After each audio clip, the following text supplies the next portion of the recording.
ayyuhalladzina amanu taqullaha haqqa tuqatih wa la tamutunna illa wa antum muslimun. Ya ayyuhan nasu taqu rabbakumul ladzi khalaqakum min nafsin wahidah wa khalaqa minha zawjaha wa batha minhuma rijalan katsiran wa nisaa. Wattaqullaha alladzi tasaaluna bihi wal arham innallaha kana 'alaikum raqiba. Ya ayyuhalladzina amanu taqullaha wa qulu qawlan sadida.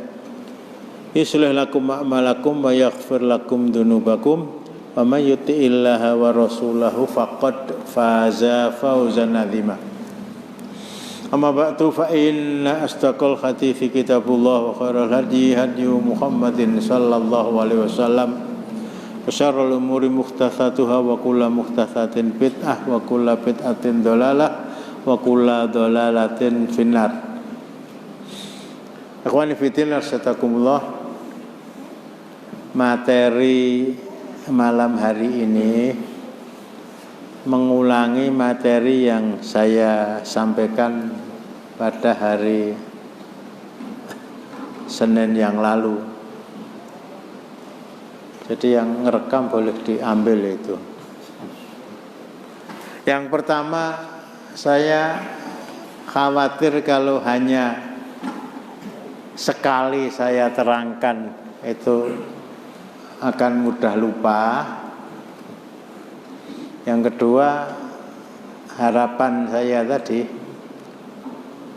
mudah-mudahan tidak hujan sehingga yang kemarin belum datang bisa mendengarkan, tapi semuanya Allah yang mengatur dan aturan Allah itu aturan yang terbaik.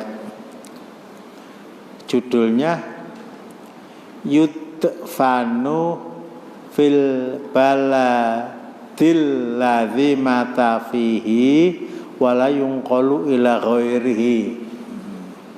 Orang yang meninggal itu dikubur di daerah, kalau saya pakai bahasa hari ini mungkin di kecamatan atau di kabupaten di mana dia meninggal. Wala yunqalu ila ghairihi, dan tidak boleh dipindah ke daerah lain. Artinya mati di Jakarta dibawa penguburannya ke Solo, mati di Jakarta dibawa ke Mangadeg, itu sudah madho zamanuhu, ya sudah berlalu. Kalau saya bahasakan dengan bahasa kekinian, nah gitu ya. Orang yang mati itu dikubur di pekuburan muslim. Orang yang mati itu dikubur di pekuburan muslim yang paling dekat dengan rumah di mana dia tinggal. Artinya kalau seorang warga kota di mana FX Hadi Rudianto dan Dr. Ahmad Purnomo menjadi wali kota dan wakil, dan dia menjadi warganya, tidak mungkin dia dikubur di kota Solo di mana dia tinggal, karena sudah sejak puluhan tahun yang lalu kota Solo itu diproklamirkan bebas dari orang mati. Sampai ada tempat Waalaikumsalam penguburan yang akhirnya menjadi kantor KUA di Lawian, menjadi SMA berapa? 7 dan lain-lain yang saya tidak tahu. Jadi berangkat dari sini, kalau kita pegang apa yang saya bacakan itu secara hitam putih.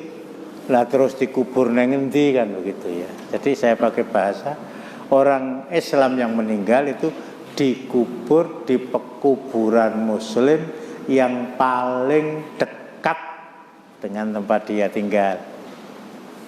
Saya umpamanya pernah jadi kelurahan Pabelan itu menyediakan satu lahan khusus untuk bismillah pekuburan muslim, karena kepala desanya waktu itu adalah ketua atau pengurus takmir masjid seluruh Pabelan, sehingga memanfaatkan keberadaan dia sebagai kepala desa tadi untuk bisa mendatangkan kemaslahatan sebesar-besarnya kepada umat Islam. Disediakan lahan khusus untuk pekuburan muslim. Saya langsung itu, aku daftar lah begitu. Daftar tapi setelah dia dilengser ya, ada kasus dan nggak usah saya terangkan. Kepengen ngerti yang ngomong nggak bulu lotek enggak.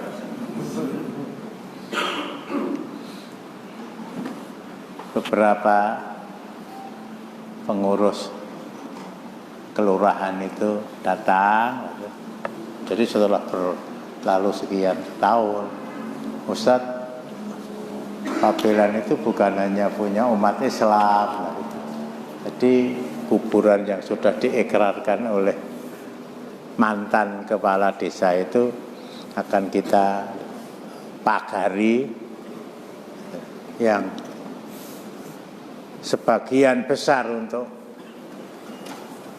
umat Islam, yang sebagian besar untuk non-muslim.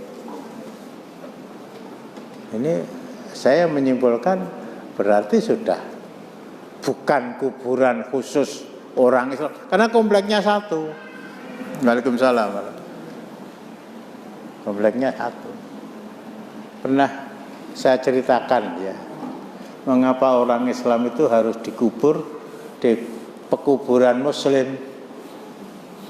Imam Al-Hafidh Syamsuddin Al-Zahabi dalam Kitabul Kabair itu bercerita, ada seorang bapak kematian anak laki-lakinya yang masih kecil, ya mungkin 5 atau 6 atau 7 tahun, yang jelas belum dewasa. Nah, ketika dia ya seorang muslim, kematian keluarganya, soal sedih itu masalah lain, saya tidak kupas di sini. Ya dimandikan, dikafankan dan dikuburkan di pekuburan umum, TPU, tempat pemakaman. Ayo metu, anak solihah metu nggih. Ayo, njudit rene.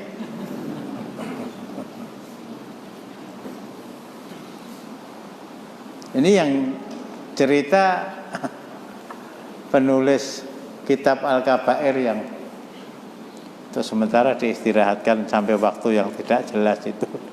Biasa kita baca di rumah Selasa sore. Malam hari bapak itu ketemu dengan anaknya dalam keadaan rambutnya seperti rambut saya, seperti rambutnya Pak Mudrik itu loh. Nyinggung nggak Pak Mudrik? Nyinggung nggak omongan saya? Oh enggak, ya sudah. Nyinggung aku juga ngapura. Loh, bapak kaget. Rambutmu kok jadi putih kabeh le lah, kira-kira begitu.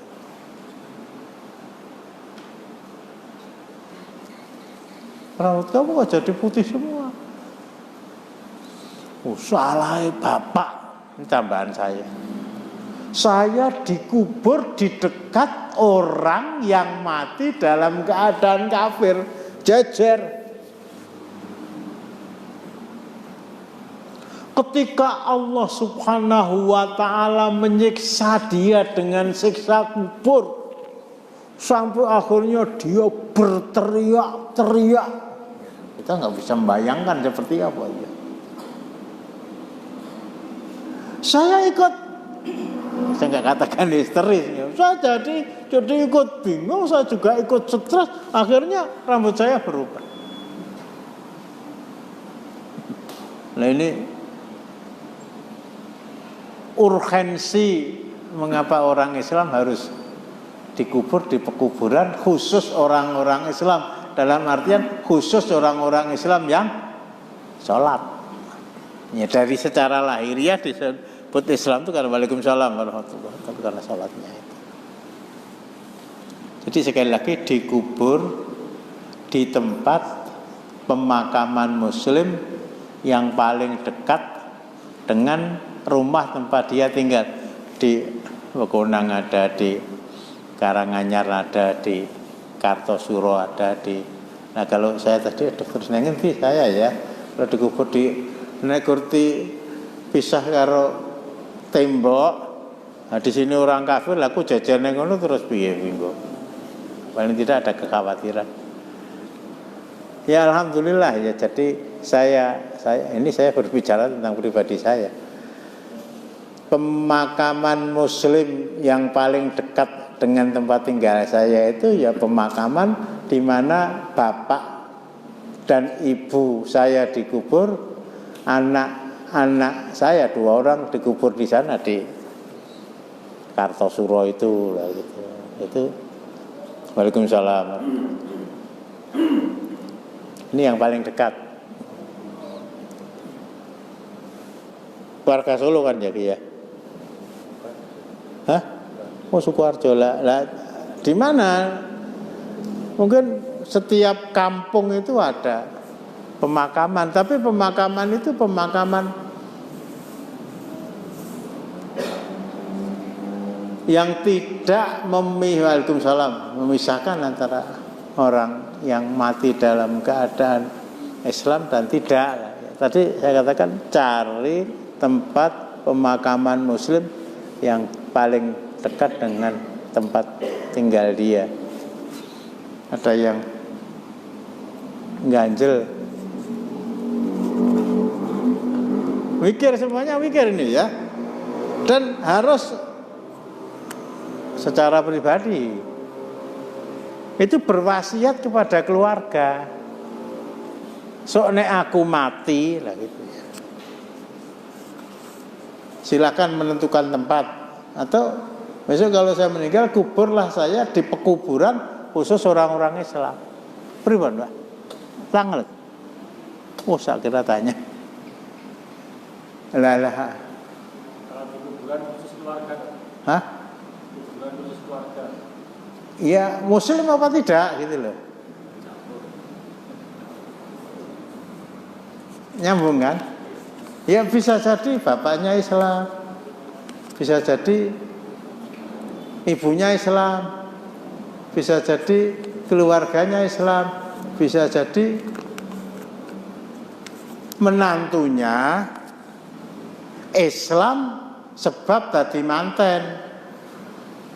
Nah itu umurnya wallahu alam berapa tahun ya. Saya pernah cerita di Salatiga itu ada salah seorang kiai mempunyai anak ya, solihah, dilamar oleh salah seorang dosen dari Universitas Kristen UKS. Orangnya Kristen tapi siap masuk Islam. Siap masuk Islam. Dan ini penyakit saya kalau pengajian itu seperti minggu ora kroso itu loh. Boleh kata bapaknya. Sudah syahadat, ayo belajar sholat dulu. Sudah sholat bisa. Ayo ngapal ke juz amma, apal itu ya. Kowe apal apa juz amma? Gampang tuh juz amma.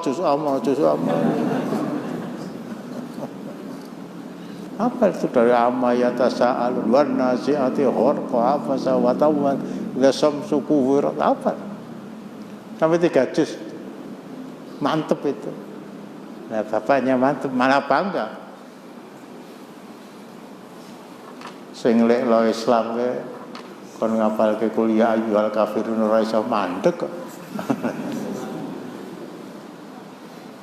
Akhirnya hidup bahagia, lahir anak pertama, lahir anak kedua.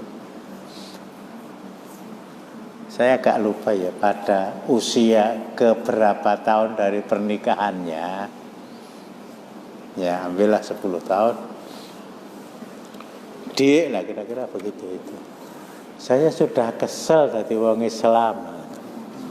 Keselnya ngendi lah gitu ya. Ya pokoknya saya sudah kesel dan mau kembali ke agama saya. Kamu ikut silahkan, tidak ya silahkan. Kalau ikut berarti murtad. Kalau tidak ikut berarti tidak bersuami dan anak-anaknya kehilangan seorang bapak. Enggak lah yang harus dipilih. Seorang muslim jelas Islam segala-galanya. Islam segala-galanya. Kalau anak saya nggak punya bapak, Rasulullah juga nggak punya bapak lah. Nah akhirnya pisah. Artinya kembali kepada pertanyaan tadi, mungkin ya, menantunya itu Kristen.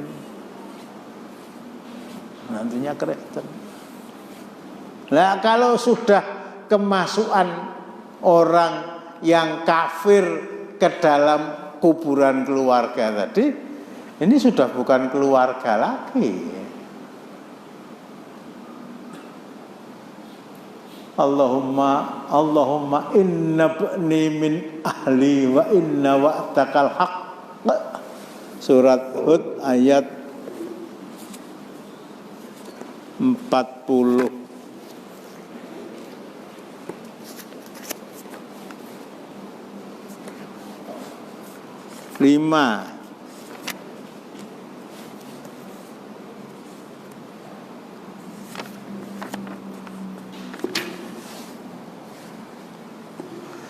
Wa nadanuhu rabbahu faqala rabbi inna ibni min ahli wa inna wa'takal haqq wa anta ahkamul hakimin. Anakku yang mati tertelan oleh gelombang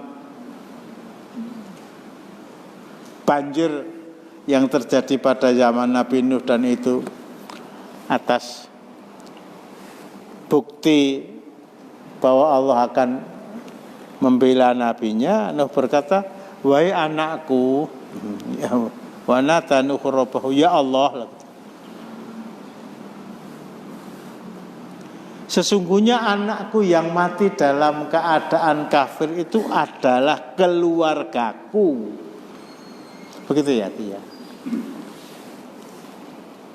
Dan Nuh berseru kepada Rabb-nya sambil berkata, ya Rabbku, sesungguhnya anakku termasuk keluargaku, dan sesungguhnya janji engkau itulah yang benar, dan engkau adalah hakim yang seadil-adilnya.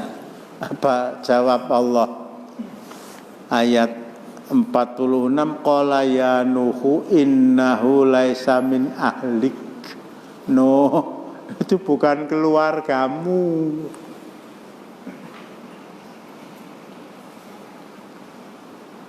Sering saya ingat, secara biologis iya,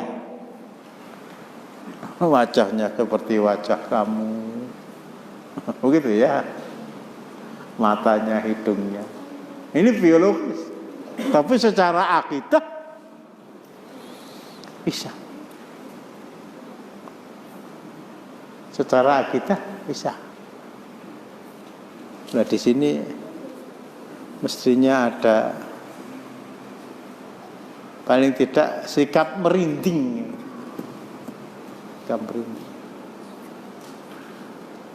Ketika anak kita dilamar, gitu ya, atau melamar.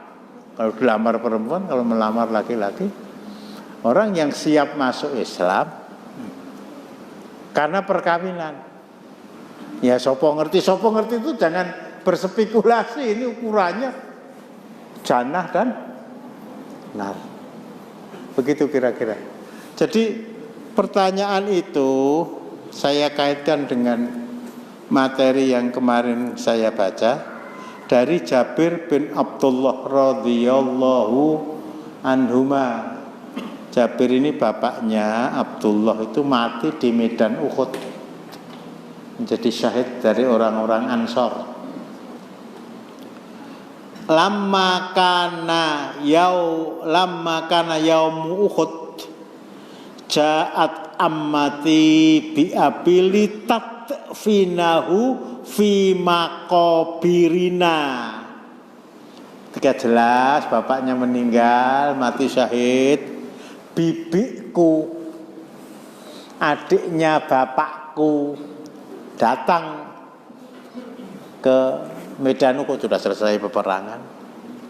Kemudian tanpa meminta izin kepada Rasulullah, dan dia merasa ini nggak ada urusannya, jenazah kakak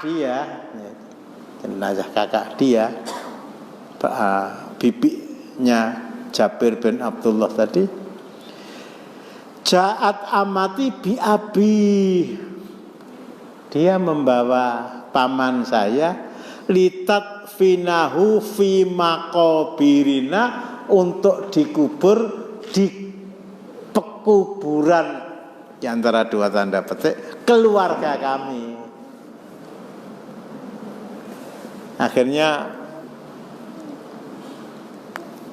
fanada munadi Rasulillah sallallahu alaihi wasallam, salah seorang penyeru yang diperintahkan oleh Rasulullah untuk memanggil mereka, raddul qatla ila madhaji, kembalikan, enggak boleh kamu bawa pulang ke Madinah. Bukan tidak boleh dikubur di pekuburan keluarga karena berbeda agama, di sana ada orang kafir, ada orang muslim, tetapi judul kita orang yang meninggal itu dikubur di tempat di mana dia mati. Begitu aku.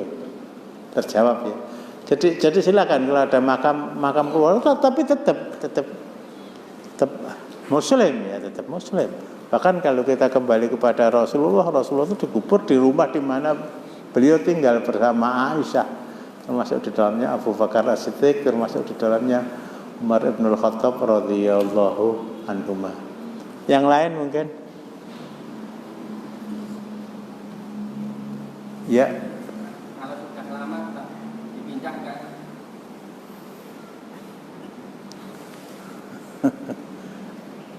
Iya sudah terlanjur ya akhi ya. Ya mestinya tidak bolehlah kita apalagi sudah 5 tahun, apalagi sudah 10 tahun.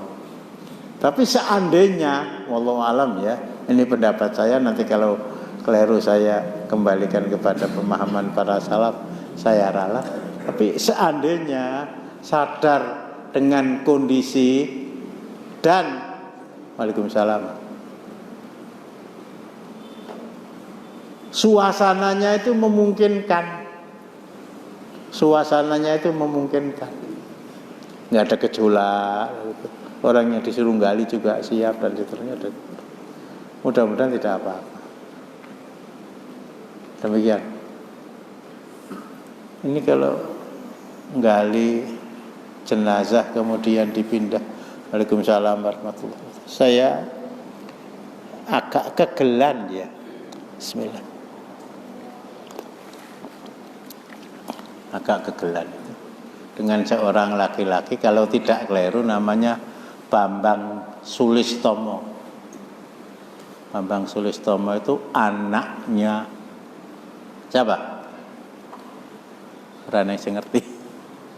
Anaknya tokoh 10 November 45. Wah, siapa? Bung Tomo. Dengan takbirnya ya. Dalam perjalanan itu sudah pada masa Orde Baru itu. Beliau diberi kesempatan oleh Allah untuk melaksanakan haji dan wafat di sana. salah satu di antara iming-iming kepada orang Islam itu, mohonlah kepada Allah agar kamu dimatikan oleh Allah di salah satu dari Haramain, baik Makkah maupun Madinah. Umar bin Khattab berdoa begitu, Allahumma rzuqni syahadata, Allahumma rzuqni syahadata wa amitni fi harami nabiyyik. Ya Allah, doa Umar bin Khattab ya, karuniakan kepadaku syahadah, jadikan saya salah seorang dari hamba-Mu yang mati syahid, dan matikan saya. Mati syahid itu sudah husnul khotimah paling tinggi, tapi masih ada permintaan Umar bin Khattab yang lain, matikan saya di tanah haram Nabi-Mu, kota Madinah. Dan dikabulkan kedua-duanya. Dia dibunuh oleh Abu Lu'lu'ah, mati syahid, dan dimakamkan di kota Madinah. Jadi himbauan kepada umat Islam itu, nek arep umroh, arep mangkat, nek wani lho ya, panjenengan dongaaken mugi-mugi kula mboten wangsul. Oh, itu langsung istrinya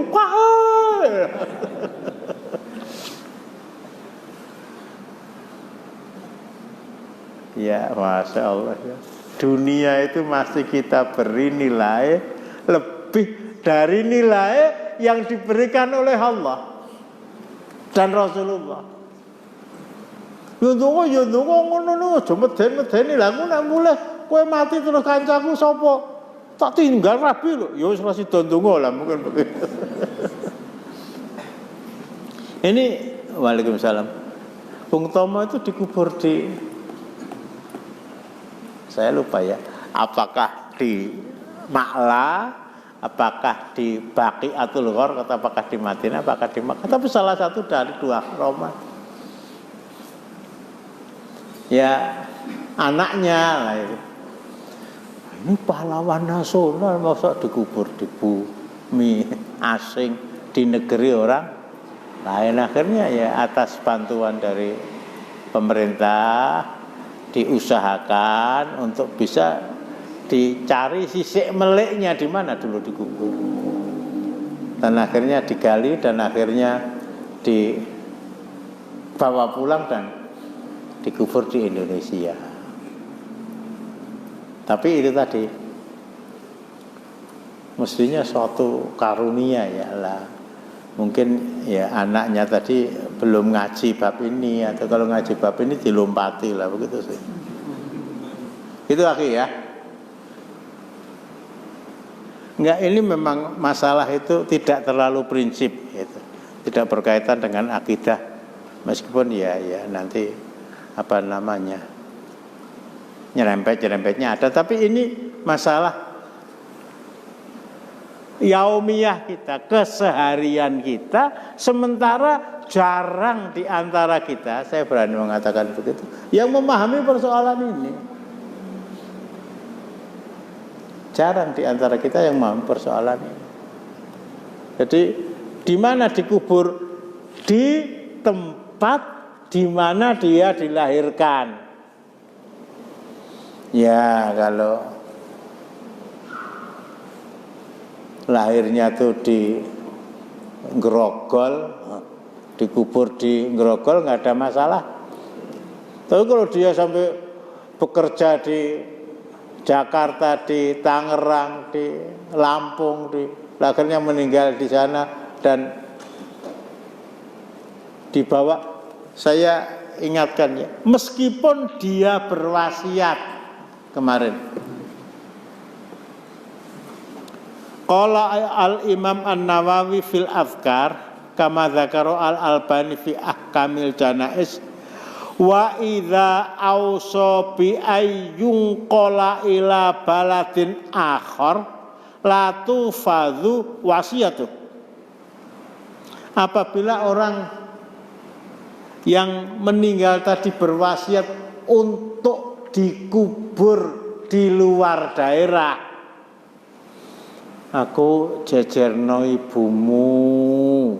Oh, Masya Allah, ini bahasa ini memang sangat sentimental ya. Aku jejerno ibumu Sumah-umah 50 tahun. Nah, waktu istrinya meninggal, dia masih tinggal di Grogol. Kemudian pindah ke Bojonegoro sana, pindah ke Bawean sana, apalagi nyabrang laut, pindah ke Banyuwangi.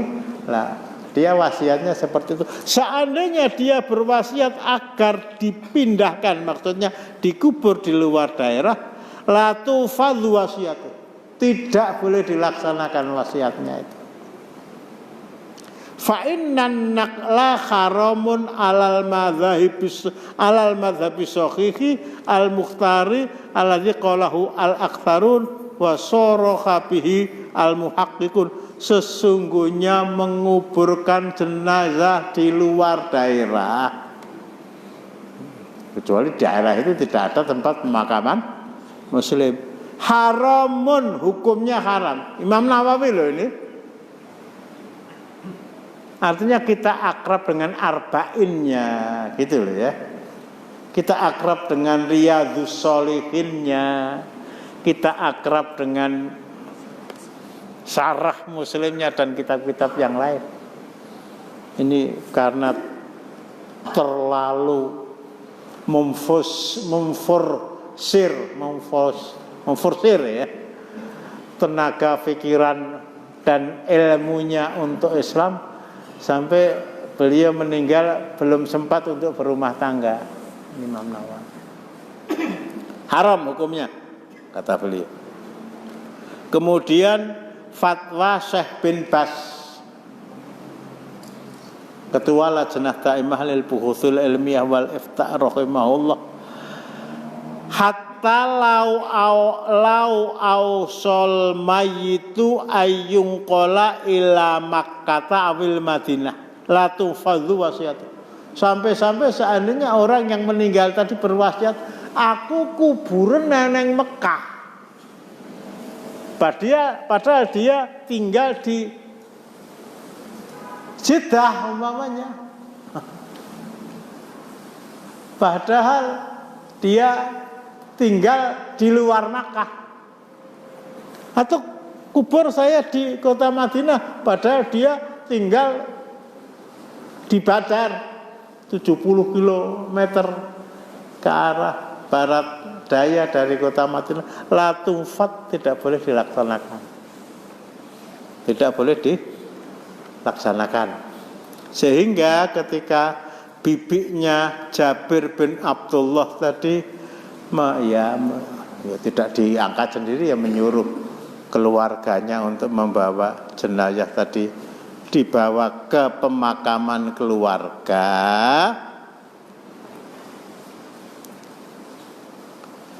Fanada munadi Rasulillah, menyerulah orang yang diperintahkan Rasulullah untuk menyeru bibiknya Jabir bin Abdullah tadi, ruddul qatla ila madhajiha, kembalikan orang yang mati syahid itu, bapak kamu Jabir, ke tempat di mana dia wafat. Tempat di mana dia akhirnya dikubur di bawah Gunung Uhud. Akhirnya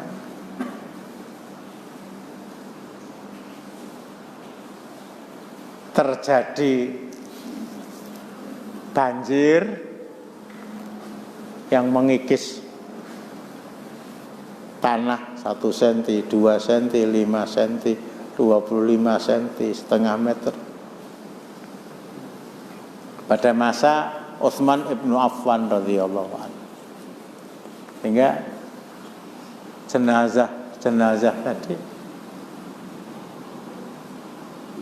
tampak di mata orang banyak karena erosi tadi. Allahu Akbar ya. Saya sering mengangkat ini, tapi kalau mengangkat lagi kok rasanya saya baru pertama kali mengangkat jenazah-jenazah yang sudah syuhada Uhud ya, yang sudah meninggal sekitar 30 tahun tadi, ternyata didapati dalam keadaan seperti waktu ba'da zuhur dikubur kemudian digali ba'da asar. Utuh semua. Utuh. Ini pernah saya terangkan ya. Dalam posisi sedekap, jantungnya itu terluka. Sehingga ketika dia dikubur tangannya itu begini. Yang kiri di bawah posisi dia sedekap, yang kanan itu di sini. Nah, ketika jenazah tadi mau dipindah ke tempat kira-kira 200 atau ya 200 meter dari tempat tadi, ada yang ya bukan usil ya, ingin supaya pas lah. Tangan itu diangkat, ini 30 tahun menutupi. Tangan tadi diangkat dan diturunkan. Allahu Akbar. Darah mengalir itu.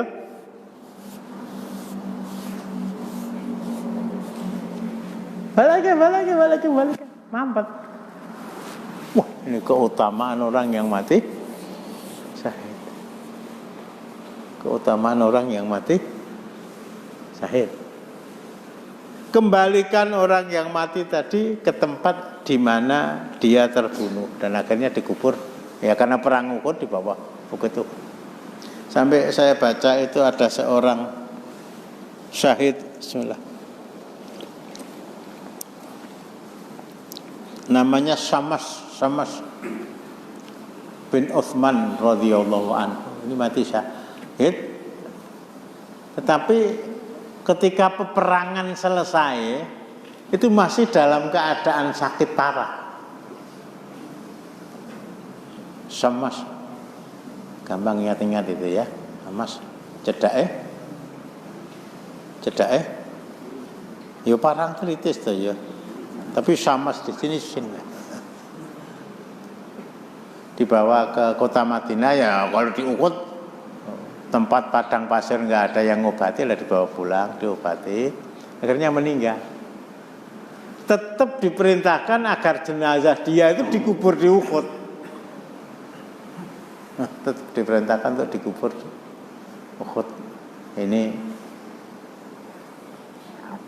kesan yang tersirat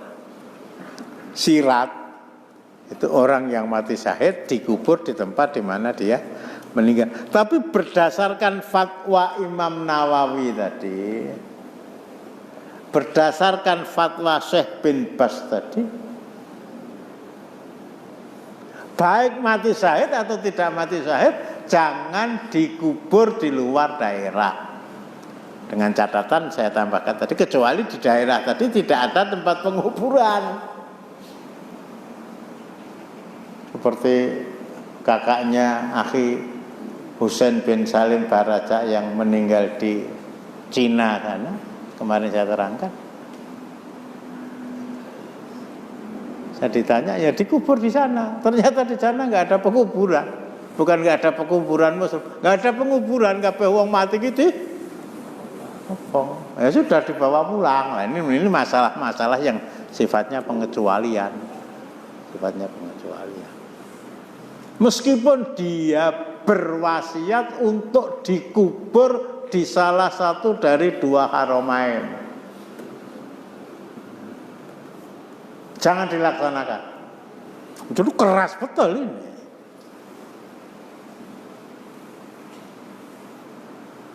Kalau Imam An-Nawawi itu mewakili madhab Syafi'i yang konon adalah madhab mayoritas umat Islam Indonesia, Syekh bin Bas itu paling tidak mewakili madhab Hambali Ahmad bin Hambal. Pendapat itu didukung oleh Muhammad Nasiruddin Al-Albani, pakar hadis abad 20. Jadi saya ingatkan sekali lagi, saya nggak gocek tapi serius. Nanti kalau pulang pesan sama ibunya anak-anak itu, Mi lah gitu ya, Mbok lah, Mi jenenge Darmi lah gitu. nanti kalau saya meninggal, nah kita pikir ya di mana ya? Kalau kuburan Muslim yang paling dekat mana? Apa Bekonang, apa Karanganyar, apa Kartosuro? Nek Kaliyoso nggone wong gumu ya dikubur ning kono soalé lha gitu. Ojo gitu loh. Itu biasanya gitu. Coba nek mboten percaya mang takok ini Pak Tri nggih. Pak aja ngomong kaya ngono. Aja ngomong kaya ngono digetak itu malah. Ngomong kok ngomong mati. Lah, ya sinanu ndonga ben umure 1000 tahun. Ya ora ngono, ya aja ngono, ngono ya ngono, aja ngono lho malah. Patu. Kita akrabkan masalah kematian ini kepada keluarga. Cepat atau lambat salah seorang di antara kita itu mau mendahului kita. Cepat atau lambat kita mesti berpisah.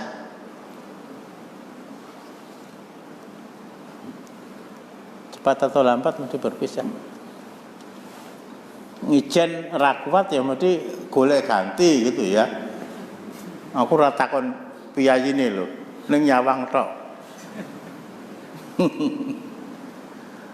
Dan itu sesuatu yang sifatnya manusiawi. Rasulullah juga begitu. Di 1 tahun ditinggal oleh Khadijah itu nikah dengan Saudah binti Zam'ah dan seterusnya. Suatu hal yang manusiawi lah ya. Namanya juga jodoh. Namanya juga jodoh. Kalau Ijen itu bukan jodoh. Nah untuk itu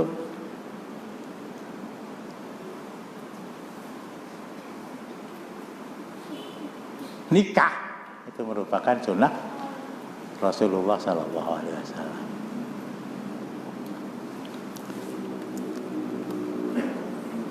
Walidzalika qalat Aisyah. Aisyah itu punya kakak kandung namanya Abdurrahman bin Abi Bakar As-Siddiq bin Abi Quhafah radhiyallahu anhum. Meninggal di suatu tempat yang namanya Sofah. Ini sudah saya terangkan, suatu tempat yang berada di antara Hunain dan batas Masjidil Haram. Jaraknya kira-kira 26 km dari kota Makkah. Kakaknya itu meninggal di sana. Kira-kira 26 km dari kota Makkah. Meninggal kakaknya tadi, sementara Aisyah radhiyallahu anha di Madinah, ini di Sofah tadi. Apa kata Aisyah? Ma ajidu fi nafsi au yahzununi fi nafsi illa anni wadattu annahu kana dufina fi makani. Enggak ada yang membuat saya sedih. Bahwa kehilangan seorang kakak memang iya, tapi yang lebih membuat saya sedih itu mengapa dia meninggal di Sofah kok dikubur di Makkah. Meskipun tadi Makkah itu sebuah tempat yang dianjurkan seorang muslim memohon untuk mati di sana. Nggak ada yang lebih membuat saya sedih. Kok kakak saya itu dikubur di Mekah, apa di Sofah itu nggak ada tempat pemakaman? Kalau muslim semuanya muslim. Ini pijaan yang ketiga. Kemudian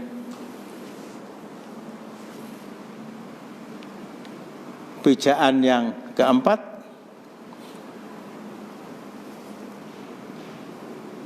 Rasulullah Sallallahu Alaihi Wasallam suatu ketika mensolatkan jenazah seseorang yang lahir di Makkah, hidup di lahir di Madinah. Saya ulangi ya, seseorang yang lahir di Madinah, hidup di Madinah dan mati di Madinah. Berarti ini orang Ansor. Fa shalla alaihi Rasulullah sallallahu alaihi wasallam. Rasulullah mensolatkan jenazah dia. Summa qala ya laita mata bi ghairi maulidihi. Alangkah baiknya kalau dia mati tidak di tempat dia lahir.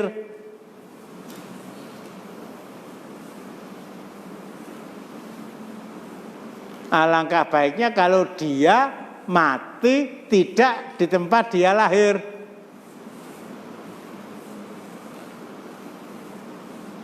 Padahal kita nyanyi itu kan sampai akhir menutup mata, aja pindah-pindah lagi.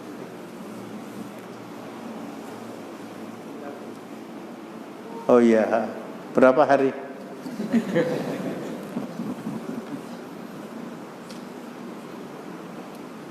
Qalu wali madzaka ya Rasulullah. Kok begitu ngapa Rasulullah? Innar rajula idza mata bi ghairi maulidihi qisami maulidihi lamang qati atharihi fil jannah. Jannah yang disediakan oleh Allah kepada orang-orang beriman itu akan diukur luasnya dari tempat dia lahir sampai tempat dia meninggal. Jadi kalau dia lahir di Klaten, meninggal di Madiun, luas jannah yang diberikan Allah itu dari Klaten sampai Madiun. Kalau lahir di Madiun, lahir di Banyuwangi sampai Banyuwangi, lahir di Grogol, mati di Grogol ya sekian itu lah. Ya sekian itu. Tapi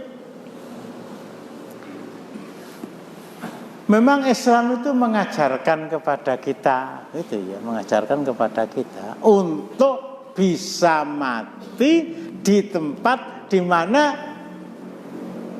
kita tidak dilahirkan di sana. Ya contohnya para nabi, para rasul itu hampir semuanya hijrah dalam rangka menyelamatkan iman. Ya ada beberapa pengecualian, Nabi Dawud, ada beberapa pengecualian Nabi Sulaiman dan seterusnya. Tapi intinya begitu. Intinya begitu.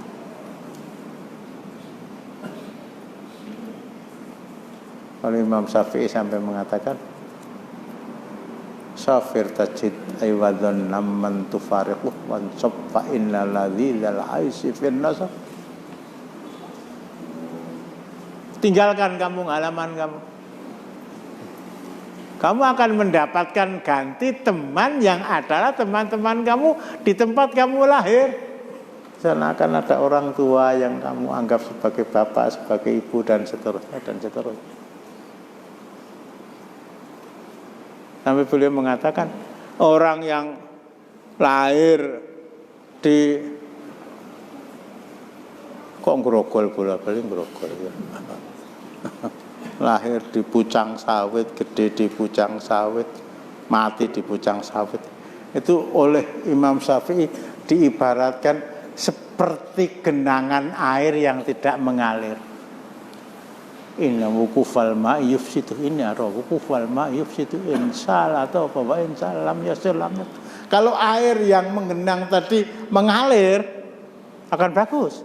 Tapi kalau tetap di sana jadi comberan. Bahkan orang-orang Padang, orang-orang Batak itu dianggap bukan laki-laki kalau tidak merantau ke luar pulau. Itu kalau orang Batak orang, tapi ya para sahabat lah, para sahabat. Kematian mereka di tempat di mana mereka meninggal, bukan di tempat dia dilahirkan, itu akan menjadi ukurannya. Wasiat pada keluarga. Bukan hanya masalah ini ya, Bu. Jadi kita akrabkanlah istri kita, anak-anak kita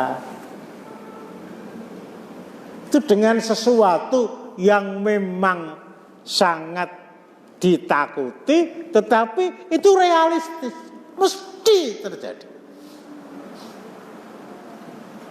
Mesti terjadi. Melek raisah, ngantuk raisah, pengajian ngantuk iso, mati ora nang ngati matuk ora. Sampai di sini selesai.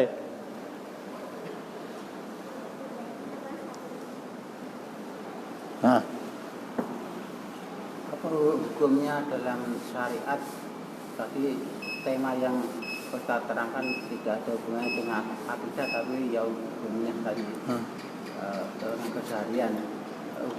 Hukumnya tentang seseorang yang memang dia itu mampu untuk melakukan dari anjuran-anjuran tadi dalam pandangan syariat Islam bagaimana, atau yang dikatakan oleh ulama An-Nawawi.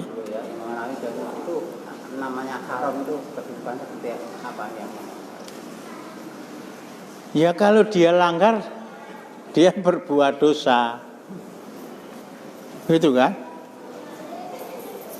Cuma saya ambil contoh ya, Imam Ahmad bin Hambal keras, haram hukumnya sholat sendirian di rumah, padahal nggak hujan, nggak sakit, nggak safar, nggak, haram hukumnya. Ya kalau saya kembangkan ya sholat di pom bensin, di hotel, di kantor, sholatnya haram, tetapi tetap sah. Nyambung nggak? Nah sudah gitu ya. Selesai. Kalau kita berwasiat jangan membangun bangunan di atas kuburan dan menabur bunga itu. Ya jelas itu, tidak diwasiatkan pun Islam sudah mewasiatkan. Kan kebanyakan di masyarakat itu kan. Nah, kalau kita khawatir keluarga kita itu terpengaruh oleh masyarakat sekitar, nah itu kita wasiatkan, kalau perlu ditulis. Jangan, itu mangadek itu bunga melatinya sampai bikin pabrik-pabrik teh di Brebes itu mandek beberapa hari loh tuh, konon. Loh sekian ton diangkut ke Mengadek semua itu. Bagus ya. Jadi kalau kebiasaannya ada berobosan, kebiasaannya kita wasiatkan itu. Kita wasiatkan dalam rangka jagani kekhawatiran kita, apa yang kita takutkan itu terjadi, meskipun keluarga kita itu sudah paham. Tapi kadang-kadang konon yang paling menakutkan itu ancaman dari masyarakat. Titenono mati rata layak. Wah, ketakutan itu. Kalau kita diancam begitu ya ora apa-apa. Titenono nek ora gelem layat aku engko tak primpeni lho. Malah musyrik. Gitu lagi. Betul. Meskipun sudah jelas. Ini sudah jelas. Yang lain mungkin. Iya. Kalau lahir di Pemalang, tinggalnya di Bogor. Siki di Pemalang ki ngomongnya cara Jawa. Tinggal di Pemalang, lahirnya di Pemalang, tinggal di Bogor. Tapi ingin tinggal di Pemalang. Itu misalkan pas mudik, kita meninggal di sana, Bawa kembali ke Grogol. Iya. Ya seperti tadi Samas bin Utsman tadi meninggal di Uhud, diobatkan ke rumah sakit Dr. Un gitu kan. Kalau sekarang kan begitu toh. Diobatkan di Dr. Un, nggak bisa dibawa ke Jakarta lah. Ngumburnya ya dibawa kembali ke Grogol. Begitu. Jadi bukan matafinya itu bukan di tempat kita meninggalnya. Irfanu di baladil ladzi matafihi itu bukan di tempat kita meninggal itu. Nah, kalau kita meninggal di jalan antara Solo Jakarta lah gitu ya, ada kecelakaan di sana, apa dikubur di mana KTP-nya, kakaknya mana? Saya dengarkan berita radio jam 4 tadi, orang minta bantuan dari Majene sana yang kena gempa bumi 6, sekian skala Richter. Jadi sudah sekian hari, 4 hari masuk hari keempat belum mendapat bantuan, itu datang ke ya wallahu alam ke dinas sosial. Anu KTP-nya mana, kakaknya mana? Lah guru kan gempa lah. Pun betul njaluk. Ora iso cara Jawa ya orang fukis. Begitu ya. Hah? Yakfi ya. Ada satu lagi yang akan saya angkat nanti, masalah layat, masalah takziah. Jadi untuk hari ini sedikit mucui saja. Itu ada ibu-ibu, nggak ada itu. Dalam kondisi seperti ini, orang takziah, terutama akhwat, itu boleh sebelum jenazah dimakamkan, boleh setelah dimakamkan, boleh 1 hari, boleh 2 hari, boleh 3 hari, bahkan ada yang tidak membatasi. Artinya apa? Akhwat ki nek eneng wong kepaten mongko kuwi kancaku, gitu loh ya. Itu teman saya, teman setaklim, yang terjadi akhirnya yang saya dapati ya, itu ikhtilat campur aduk antara pelayat laki-laki dan pelayat perempuan. Biasanya kalau dibandingkan itu 1 banding 5 itu. Yang 5 itu yang pakai cadar, yang 1 itu yang pakai masker. Jadi lebih banyak perempuan. Ahmad kalau mau takziah sebelum pemakaman, ketika suasananya masih sepi, atau besok pagi juga nggak apa-apa. Kalau pas kata orang Jawa tempuking gawe itu astagfirullahaladzim. Ya tadi kalau bahasa ikhtilat itu masih campur. Ini campur aduk. Ini salah satu di antaranya, tapi ada masalah lain yang akan saya sampaikan. Cukup. Saya tanya lagi kalau bab masker, Pak. Mas. Ini saya pernah mendengar itu bila kita tidak mentaati protokol, maka kita melanggar 3 kemungkaran. 1, membahayakan diri sendiri. Yang kedua, membahayakan orang lain. Dan ketiga, tidak taat sama pemerintah, sedangkan itu tidak melanggar syariat. Nah itu katanya kita melanggar hadis la dororo dirar itu loh. La dororo wala diroro. Ini ya belum gitu kuping ya, tapi pemahaman kalau saya kaitkan COVID-19 atau Corona dengan yang namanya ta'un, wabah yang terjangkit di Amawas lebih dari 25.000, hampir 1/3 penduduknya meninggal. Penduduk bumi itu 7,5 M kira-kira, yang meninggal baru 2 juta. Paling banyak di Amerika, terus Brasil, terus India, terus.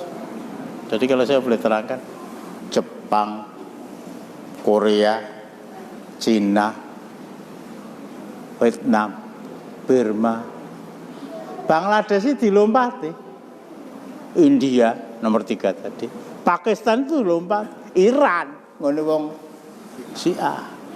Timur Tengah ada Dubai, ada Emirat Arab, ada Kuwait, ada negara-negara teluk itu dilompati. Saudi Arabia dilompati, Mesir dilompati, Sudan dilompati, tekan Inggris, tekan Prancis, tekan Jerman, tekan. Syahadatun lil mu'minin waridsun lil kafir. Ta'un itu merupakan, nah di sini kesalahpahaman memahami sesuatu tidak berdasarkan sunnah. Ta'un itu merupakan pintu emas untuk mati husnul khotimah yang paling baik, paling tinggi nilainya, yaitu mati syahid. Nah di sini jadi bukan la dororo wala diroro. Ta'un itu merupakan kesempatan, ini bahasa saya ya, memahami kesempatan yang diberikan oleh Allah kepada orang-orang beriman untuk mati syahid, dan merupakan rahmat bagi mereka dan merupakan siksa bagi orang-orang kafir. Dan itu terbukti betul. Amerika tuh konon sampai 400.000. Berhasil di negara-negara Eropa, di negara-negara Cina, kemudian Asia Timur. Ya tadi, India nomor 3, Bangladesh enggak, Pakistan enggak, melompat yang Iran. Nah Indonesia gimana ya? Kemarin saya terangkan itu, jam 3 bengi iki ana sing tahajud ning ya ana sing mendem. Lah ke sana ya. Abangnya begitulah ya. Ada yang rodit 100 rupiah neng masjid we ora wani jupuk soale wedi nek kuwi barang haram, apalagi 500 apalagi 1000. Ada yang dadi menteri lagi pirang dina wis korupsi lah dan seterusnya. Sehingga ya siksanya setengah-setengah tadi. Karena kesalahpahaman memahami ini. Tadi saya katakan ora gitu kuping. Gelem wah ya kusik to ya gitu ya. Gelem mati syahid karena corona ya tidak. Tapi ini harus tetap teori itu tetap harus diyakini kebenarannya. Kalau Anda mengatakan la dororo wala diroro taf'ul mafasid muqaddamun ala jalbil masalih, itu dalilnya Menteri Agama menyelamatkan taf'ul mafasid, menghindari sesuatu yang menimbulkan kerusakan corona itu harus didahulukan dengan melakukan sesuatu yang mendatangkan maslahat. Sholat di masjid pahala 20 itu dalilnya yang dipakai itu. Padahal Rasul perintahkan kalau kamu tinggal di sebuah tempat yang ada taut, jangan keluar. Wah, kalau teori Rasul diterapkan, wah wes rampung bian-bian itu. Kalau kamu tinggal di sebuah tempat, jangan keluar. Kalau kamu di luar, jangan masuk. Lah separuh-separuh PS. Aku ora terus iki lho. Artinya apa? Tetap kamu tinggal di sana, aktivitas Pak Tani yo nyang sawah, wong dodol bakso cilok yo keliling Solo, begitu krungu adzan mandeg nyang. Tapi di dalam itu saja. Oh, coba bulan Maret itu diterapkan kata situ. Fatwa Majelis Ulama keluar. Oh, wis rampung itu. Lah ora gitu ya. Ora. Yo anu yo aja metu saka omah. Lah ning anake ra iso madang piye? Yo dodolan lah gitu. Ning pasar jaga jarak sing tuku yo ora wani. Ya wis lek pasar apa-apa lah gitu lah. Akhirnya ya kalau Bengawan Solo akhirnya ke laut. Masya Allah itu ya Rasulullah itu kalau diterapkan selesai. Meskipun tidak 100% ya. Saudi itu yang mengumumkan kami negara pertama kali di dunia yang bebas dari COVID itu. Saudi. Cukup ya. Mantap. Kita akhiri dengan doa kepada majelis subhanallah. Assalamualaikum warahmatullahi wabarakatuh.